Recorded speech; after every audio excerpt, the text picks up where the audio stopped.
Hello everyone, welcome back to my channel self learning. I am doctor Monisha और आप सभी का स्वागत है हमारे चैनल जिसका नाम है सेल्फ लर्निंग। और जैसा कि आप जानते हैं कि हमने टारगेट बैच 2024 के नाम से अपनी नई क्लासेस स्टार्ट की हैं। तो आप हमारी क्लासेस के साथ में जुड़ सकते हैं। रेगुलरली हमारी क्लास रोज शाम को 7 बजे होती है और जिसमें हमारी ऑलरेडी 3 क्लासेस हो चुकी हैं। अगर आपने मिस कर दी हैं तो कोई प्रॉब्लम नहीं है, आप हमारे प्लेलिस्ट वाले सेक्शन में चले जाइए और उस सेक्शन में जाएंगे अगर आप तो आपको टारगेट बैच 2024 के नाम से हमारी प्लेलिस्ट मिल जाएगी। उसे आप चेक करें तो जो भी अभी हमने पढ़ाया है वो आपको वहाँ मिल जाएगा।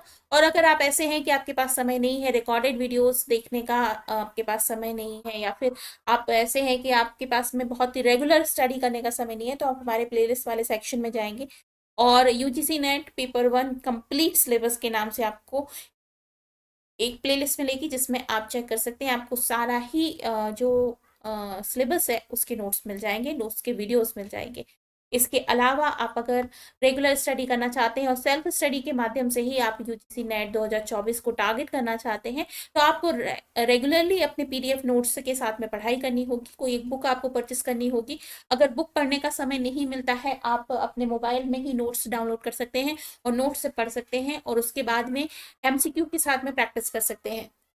और आपको पिछले सालों के प्रश्न पत्र, लगभग 5 सालों के प्रश्न पत्र लगाने होंगे, तो इसको बहुत ध्यान से आपको पेपर सॉल्व करने चाहिए। इन सभी चीज़ों के लिए आपको कहीं और भटकने की जरूरत नहीं है। आप हमारे एप्लीकेशन को डाउनलोड कर सकते हैं। यहाँ आपको नोट्स भी मिल जाएंगे, एमसीक्यूज भी मिल जाएंगे, प्रीवियस ईयर के क्वेश्चंस भी मिल जाएंगे, सॉल्व प्रश्न पत्र मिल जाएंगे। तो आप एक ही प्लेटफॉर्म में जाकर अपनी सेल्फ स्टडी के माध्यम से अपने टारगेट को अचीव कर सकते हैं। इसके लिए आपको हमारा एप्लीकेशन डाउनलोड करना है। प्ले स्टोर से आप हमारे एप्लीकेशन को डाउनलोड कर सकते हैं। लिंक आप चाहें तो डिस्क्रिप्शन बॉक्स से चेक कर लीजिए। आप एंड्रॉयड फोन यूजर्स हैं या आईओएस यूजर्स हैं, दोनों के लिए लिंक आपको डिस्क्रिप्शन बॉक्स में मिल जाएगी। इसके अलावा अगर आपकी कोई भी क्वेरी होती है तो आप मुझे इस नंबर पर व्हाट्सएप कर सकते हैं। टेलीग्राम से आप जरूर ज्वाइन हो जाइए, क्योंकि टेलीग्राम चैनल पे जो कुछ भी मैं अभी पढ़ा रही हूँ उसकी पीडीएफ नोट्स में शेयर कर देती हूँ, तो आप टेलीग्राम से ज्वाइन हो जाए। इसके अलावा कोई भी क्लासेस का नोटिफिकेशन होता है तो वो भी टेलीग्राम पे मैं शेयर करती हूँ। इसके अलावा आप हमें इंस्टा पे फॉलो कर सकते हैं, फेसबुक पे फॉलो कर सकते हैं। अगर कोई बहुत बड़ी प्रॉब्लम है आपके पास में तो आप मुझे मेल भी कर सकते हैं, ये हमारी आईडी है। स्टार्ट करते हैं आज की क्लास। हमारी आज की क्लास है जिसमें हम टीचिंग एटीट्यूड के बारे में, एप्टीट्यूड के बारे में पढ़ेंगे। और इसमें हम पढ़ेंगे बेसिकली लर्नर के कैरेक्टरिस्टिक्स के बारे में, मतलब लर्नर जो होता है उसकी कौन कौन सी कैरेक्टरिस्टिक्स हो सकती हैं। ठीक है, तो लर्नर जैसे मैंने आपको पहले बताया, जो टीचिंग लर्निंग जो प्रोसेस है, दोनों ही इम्पोर्टेंट रोल अदा करते हैं। टीचर जो टीचर होता है, अगर वो टीचर एक्टिवली पार्टिसिपेट कर रहा है लेकिन लर्नर जो है वो क्लास में ध्यान नहीं दे रहा, जो टीचिंग लर्निंग की प्रोसेस है वो बहुत अच्छे से नहीं हो पाएगी। ठीक है, तो लर्निंग की जिस पे जिम्मेदारी होती है, जिसमें सीखने की जिम्मेदारी होती है, उसकी कुछ विशेषताएं होनी आवश्यक है। उसकी पर्सनल एबिलिटी होनी चाहिए, सोशल एबिलिटी होनी चाहिए, लर्निंग की इसकी स्टाइल अच्छी होनी चाहिए, लिसनिंग की स्किल अच्छी होनी चाहिए, थिंकिंग की स्टाइल उसकी अच्छी होनी चाहिए। यानी कि व्यक्तिगत विशेषताएं सीखने की स्थिति, श्रवण करने की स्थिति और चिंतन करने की स्थितियों पर निर्भर करते हैं। तो पहली बात तो ये है कि पर्सनल जो एबिलिटीज हैं या पर्सनल या सोशल जो एबिलिटी हैं वो क्या क्या रोल अदा करती हैं। तो इसमें एज बहुत बड़ा फैक्टर होता है। जैसे जैसे एज बढ़ती जाती है वैसे वैसे उसकी मैच्योरिटी का लेवल भी बढ़ता जाता है। मोटिवेशन बहुत बड़ा फर्क अदा करता है, मतलब बहुत बड़ा रोल अदा करता है। 2 तरीके के मोटिवेशन होते हैं। एक इंसान का मोटिवेशन होता है ना, जो अंदर से, मतलब इनर मोटिवेशन होता है, जो अंदर से ही उसको मोटिवेट करता है। और एक मोटिवेशन होता है जो बाहर से उसे मिले। ये बाहर वाला तो फेल हो भी जाए अगर, लेकिन अंदर वाला अगर स्ट्रांगली मोटिवेट कर रहा है तो इंसान सक्सेसफुल हो जाता है। दूसरा आ जाता है एक्सपेक्टेशन, क्या है उसकी, किस तरीके की उसकी आकांक्षाएं हैं, वो भी निर्भर करती है। सपोज करते हैं अगर वो कुछ ऐसे कोर्स को सीख रहा है जिससे उसको लग रहा है कि आगे जाके उसको अच्छी जॉब मिलेगी, है ना, या फिर अच्छी नौकरी मिल जाएगी, तो उसको सीखने में उसको रुचि मिलती है या फिर वो अपने आप को इंस्पायर कर देता है। लेकिन अगर ऐसा नहीं है तो उसकी रुचि जो है वो नहीं होती है और वो सीखने में ध्यान नहीं देता है। हाँ, अगर स्पेशल टैलेंट है, बच्चा बहुत ज़्यादा टैलेंटेड है, किसी एक सब्जेक्ट विशेष में उसको बहुत रुचि है, तो बहुत अच्छे से सीखता है। ठीक है, इसके अलावा जो मैकेनिकल एबिलिटीज भी होती हैं, कई सारे बच्चों में बहुत ज़्यादा होती हैं, वो बहुत अच्छे से सीखते हैं। इसके बाद में आता है कई सारे बच्चों को जो एनवायरमेंटल कंडीशंस मिलती हैं, मतलब उनको कंडीशन इतनी अच्छी मिल रही है कि वो बहुत अच्छे से सीखने में अपने आप को सहज पाते हैं और वो सीख पाते हैं, ठीक है ना। इसके अलावा कई सारी ऐसी भी चीज़ें होती हैं जो फील इंडिपेंडेंट होती हैं, मतलब कोई क्षेत्र है उससे उस पर निर्भर करती हैं और क्षेत्र पर निर्भर नहीं करती। ये सारी चीज़ें भी बहुत फर्क डालती हैं किसी भी बच्चे के या स्टूडेंट के सीखने समझने की क्षमता पर, है ना। अब बात कर लेते हैं on the basis of learning style. पहला जो बात थी कि बच्चा जो सीख रहा है ना उसकी स्टाइल क्या है सीखने की, बेसिस ऑफ लर्निंग स्टाइल। अब बात कर लेते हैं किस किस चीज की। देखिए लर्निंग में क्या क्या आता है, किस तरीके से आप उसको सिखाते हो। आप एक तो तरीका पारंपरिक तरीका होता है कि आपने पढ़ लिया और बच्चे ने सीख लिया, तो विजुअल लर्नर होता है, ठीक है, लर्निंग को जो इजीली सीखता है ना। और बेटर थॉट साइट होती है। इसके अलावा अगर हम विजुअल की बात करें तो पिक्चर्स के माध्यम से उसे बहुत अच्छे से सिखाया जा सकता है, जिसमें दृश्य दिखाए जाएंगे, मूवीज दिखाई जाएंगी, कुछ रंग या फिर आकार या फिर किसी तरीके के विजुअल इफेक्ट से उनको सिखाया जाएगा। कई सारे बच्चे विजुअली जो भी चीजें देख लेते हैं ना उनको बहुत अच्छे से सीख जाते हैं, रादर देन अगर उन्हें ऐसे ही पढ़कर कुछ सुनाया जा रहा है तो वो नहीं समझ पाएंगे। लेकिन अगर वो देख रहे हैं ना पिक्चर फॉर्म में या फिर डॉक्यूमेंट्री फॉर्म में देख रहे हैं तो वो बहुत अच्छे से सीख सकते हैं। दूसरा आता है ध्वनि यानी कि श्रवण, ऑडिटरी का मतलब हो जाता है क्या, सुनने के आधार पर, ठीक है। सुनने के आधार पर कैसे होता है कि जैसे बच्चे को ध्वनि के माध्यम से जानकारी प्राप्त होती है अर्थात कान के द्वारा। कई सारे स्टूडेंट जो हैं ध्वनि के माध्यम से अलग अलग पहलू को समझते हैं, है ना। उदाहरण के लिए अगर कोई जोर से चिल्ला के बात कर रहा है, पिच उसकी बहुत हाई है, इसका मतलब है वो नाराज है, गुस्से में है ना। उसका वॉल्यूम क्या है, उसका टेम्पो क्या है, लय क्या है, अनुनाद क्या है, किस तरीके से वो बोल रहा है, किस तरीके से ध्वनि आ रही है, उससे भी वो बच्चा समझता है, सीखने की कोशिश करता है। यानी कि बेसिक ऑफ लर्निंग स्टाइल में एक तो विजुअल लर्नर हो जाते हैं और दूसरे आ जाते हैं जो सुनकर सीखते हैं, ठीक है। नेक्स्ट आ जाता है मोटर लर्नर स्टाइल, मतलब क्या हो जाता है, करके सीखना, है ना। आपको ऐसा ना ही तो मैं पिक्चर दिखा रही हूँ और ना ही आपको कोई म्यूजिक सुना रही हूँ, बल्कि मैं आपको काम करने के लिए दे रही हूँ कि आप ये काम को करके बताओ, जैसा भी बनता है ना। आपको एक सिचुएशन बता दी कि आपको एक ऐसी जगह पर आप हो जहां पर बहुत सारे पहाड़ हैं, नदी बह रही है, पेड़ लगे हुए हैं, आपको पिक्चर्स बनानी है, उसकी पेंटिंग बनानी है, तो बच्चा क्या करेगा, अपनी इमेजिनेशन को पेपर पर उतारेगा और एक पेंटिंग बनाएगा। तो यहाँ पर क्या काम करेगा, उसकी क्रियाविधि काम करेगी, उसकी मोटर स्किल काम करेगी, जिसमें बच्चा अपनी सारी ही इमेजिनेशन को लगाकर जो भी उसने अभी तक सीखा है उसके आधार पर अपने शरीर के अंगों के माध्यम से कार्य करेगा और सीखेगा, ठीक है।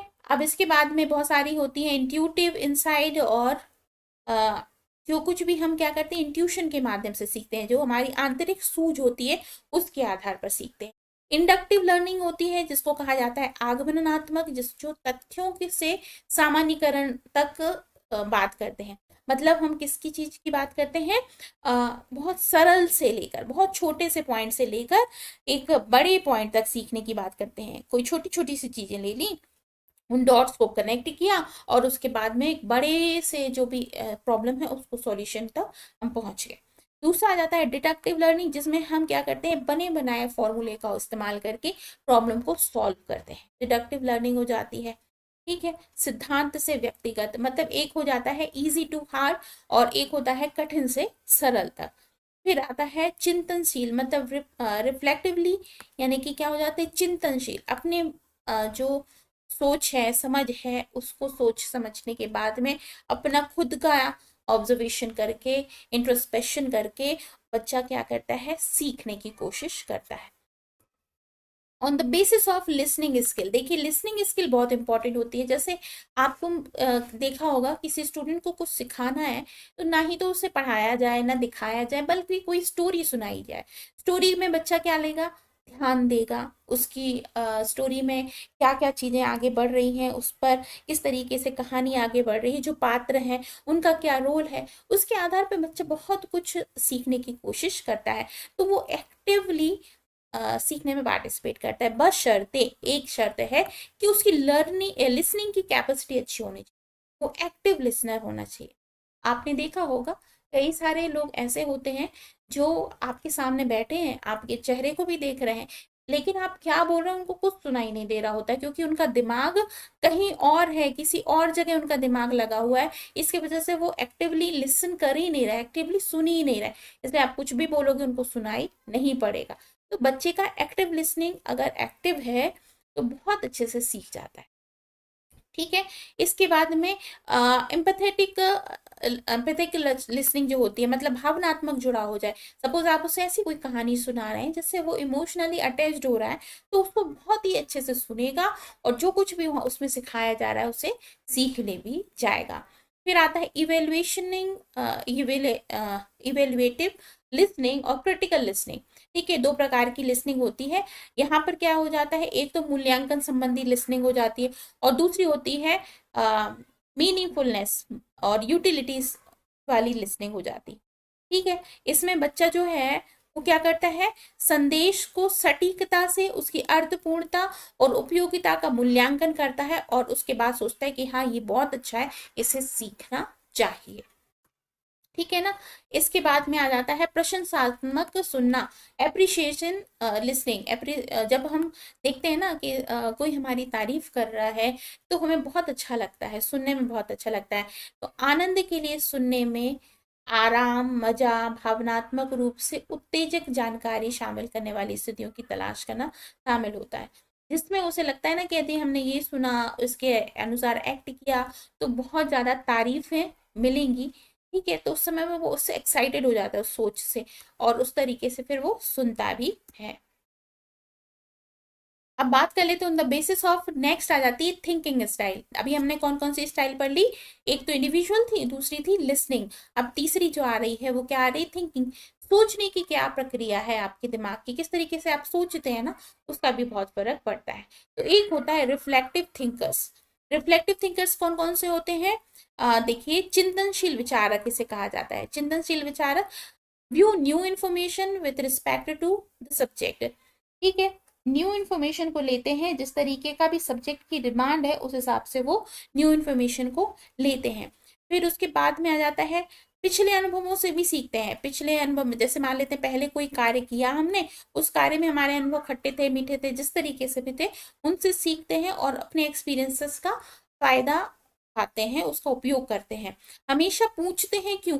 जो भी बच्चा थिंकिंग प्रोसेस उसकी अच्छी होगी ना, तो आप उसे कुछ भी सिखाएंगे तो हमेशा उसके मन में एक क्वेश्चन होगा उससे संबंधित। अगर वो क्वेश्चन करता है तो टीचर का रोल होता है कि उस क्वेश्चन का वो आंसर करे, जिससे कि बच्चे की जो जिज्ञासाएं हैं वो पूरी हो पाए। ठीक है, इसके बाद में है एग्जामिन करते हैं कि जो वे सीख रहे हैं उनकी भावनाओं के बारे में जांच करते हैं। Examine their feelings about what they are learning. ठीक है, जो कुछ भी वो सीख रहे हैं ना, उसके बाद उसकी एग्जामिन भी करते हैं कि इसका कहाँ पर हम उपयोग कर सकते हैं। अब देखिए रिफ्लेक्टिव थिंकिंग कैसी होती है, व्हाट वाज इजी, है ना, क्या क्या सरल है बच्चा सोच रहा है। व्हाट वाज हार्ड, क्या गलत था ये भी सोच रहा है, मतलब क्या डिफिकल्ट था। व्हाट डिड आई लर्न, हमने इससे क्या सीखा। ठीक है, how will you use in the future, इसका क्या आप यूज करोगे। ठीक है, इसके बाद में how are you doing it, आप इसको कैसे करोगे, किस तरीके से करोगे। What are you working on, आप इससे क्या काम करने वाले हो। जैसे कि मैं आपको बताऊं कि बहुत सारे लोग ऐसे होते हैं, जैसे सपोज करते हैं आपको कहा जाता है ना कि आप तो गीता पढ़िए, है ना।